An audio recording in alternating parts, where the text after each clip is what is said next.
How you doing, guys? It's Eric from secretoftheinternet.com, and today I wanted to go over my basic credit card reward strategy, which cards I use and why, and how you can effectively get basically free money if you have a responsible credit card usage on things that you were already going to buy anyway. Now, obviously, there is also a strategy of like credit card churning, where people go after the biggest sign-on bonuses and do all this extra manufactured spending and everything, and you can potentially get thousands of dollars back in all those kinds of rewards and bonuses. But I'm mainly talking about this having a staple of basic cards and which ones I use for my normal day-to-day spending without getting into any of that stuff.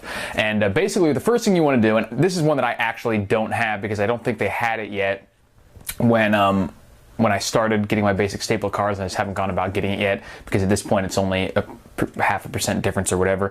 But there's like a Capital One's rewards card, which is 1.5% cash back all the time on everything. And I think there's another card, which I don't remember what it is. I'll try to put an annotation, but I think it's 1% cash back and then another 1% when you pay off your bill, meaning that you effectively get 2% cash back. So I would have one of those as your basic card that you revert to if you can't get higher than 1.5 or 2% on any of the other cards that you're using, which will be rare. But you should always have one card that you always revert to. And 1% is fine, because really if you're talking about 1.5%, that's really no big deal. And there's other reasons that you may want to choose a specific card as your basic default card, like maybe if a particular rewards card has a higher threshold, like you have to get to $25 to cash back instead of just any random amount, you may want to use that one as your default card just so you don't have to wait as long to cash out the benefits and things like that, or maybe other benefits that you may want to consider. But you should have one card that's at least 1% cash back, preferably more like 1.5 or 2% if you can get it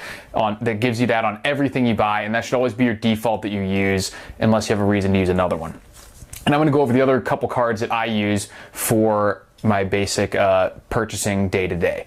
Now, the main one that I use, or I think one of the best ones that's out there right now, is the American Express Blue Cash Preferred. And this is it right there. And I'm going to cover up that so you guys, it's not going to be that easy for you guys to steal my identity. Now, this card is a excellent rewards card for this day-to-day use. And I'm going to tell you why. Now, it does have an annual fee, but that is actually it's still worth it with the annual fee. There is a version of this card, the Blue Cash Everyday instead of the Blue Cash Preferred, which does not have an annual fee, and that's what I had originally. But after doing the math, I figured out that it's beneficial to have the one with the annual fee, and I'll tell you why. The Blue Cash Everyday, which with no annual fee, gives you 3% cash back on groceries up to like $6,000 worth, 2% on gas, and 1% on a few other things, I think.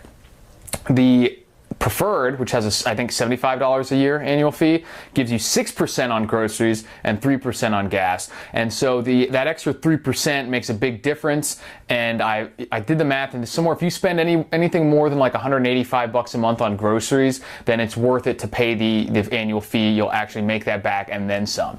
Now, that's obviously not that much, $185 a month or $200 a month, something like that. Most people spend much more than that. And also, when you consider that at a grocery store you can buy like a gas gift card or gift cards to other different types of stores like Best Buy or Walmart or whatever, and you can get that 6% back on that too, then it definitely becomes worth it, even if you can't or don't normally spend that much at the grocery store. Now, one important thing to consider is that not all places that sell groceries will count as a grocery store under this card. So I don't think like a Walmart Supercenter might not count as a grocery store. I shop predominantly at like Publix and others that are just only grocery stores, so there's no issue there, but you do want to check with that. And obviously the 3% cash back on gas is useful if you've maxed out your grocery and you can't get the 6% on gas cards, then you can use 3% on that too.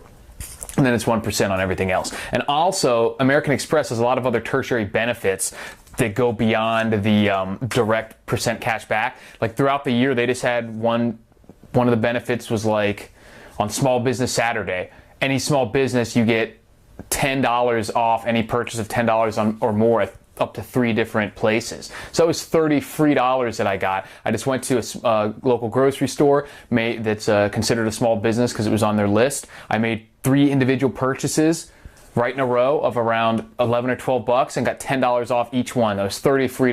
Bam. That goes a long way towards the $75 annual fee or whatever. And they have different things, like if you rent a car, you don't have to pay for insurance. American Express gives you automatic insurance. So there's a lot of benefits to the American Express too. Excellent customer service, stuff like that. So the American Express Blue Cash Preferred is the first card that I would recommend you guys get.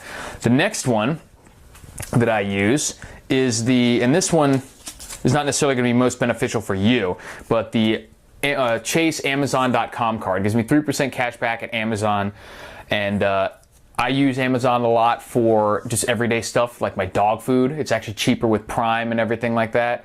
And even because shipping's included, so even after factoring in for the cost of Prime every year, the few things that I buy consistently anyway and are cheaper on Amazon, and when you factor in the shipping, it's more beneficial to use that than to try and buy them locally, especially when I get an extra 3% cash back with the Amazon card.